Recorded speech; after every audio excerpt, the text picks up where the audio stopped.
આ તરફ રાજકોટ શહેરની વાત કરીએ તો રાજકોટ શહેરમાં કોરોનાના નવા 54 પોઝિટિવ કેસ નોંધાયા। છેલ્લા થોડા દિવસમાં રાજકોટ શહેરમાં કોરોનાના કેસ વધતા પ્રશાસન પણ હવે દોડતું થયું છે।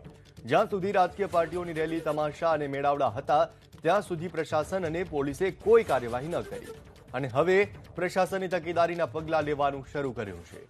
રાજકોટ મહાનગરપાલિકા પ્રશાસને બસ સ્ટેશન, એરપોર્ટ અને રેલવે સ્ટેશન પર સ્ક્રીનિંગની કામગીરી શરૂ કરી દીધી છે।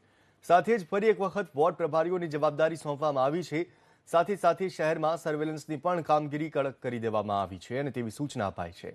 ત્યારે ડોર ટુ ડોર ટેસ્ટિંગની કામગીરી માટે 1800 કોઓર્ડિનેટર ફરીથી કાર્યરત કરી દેવામાં આવ્યા છે। વેસ્ટ ઝોનના અમુક વિસ્તારોમાં પોઝિટિવ કેસ વધતા એક્શન હોટસ્પોટ અંગે સમીક્ષા કરીને વિસ્તારોમાં વધુ પગલાં લેવામાં આવી રહ્યા છે।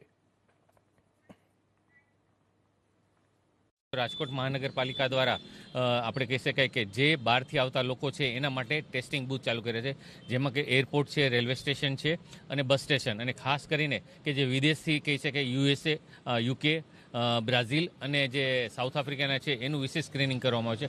આ સમય દરમિયાન લોકોએ ખાસ તકેદારી એક રાખવાની છે કે વધારેમાં વધારે ઝડપથી એમને કોઈ પણ જાતના ચિહ્નો હોય તો તાત્કાલિકપણે નિદાન કરાવે, તાત્કાલિકપણે ટેસ્ટિંગ કરાવે, જેથી કરીને તાત્કાલિક એમની સારવાર થઈ શકે, પરિણામે એમને હોસ્પિટલાઇઝ ન થવું પડે અને કોઈ પણ જાતના કોમ્પ્લિકેશન ન થાય। બીજું, કોઈને આ પ્રકારના ચિહ્નો હોય, કોરોનાના લક્ષણ, તો તેમણે પોતાની જાતે આઇઝોલેટ એટલે કે ઘરે રહેવું જોઈએ અથવા તો ડૉક્ટરની સલાહ મુજબ એમણે દવા લઈ અને એ હોસ્પિટલાઇઝ થવું જોઈએ।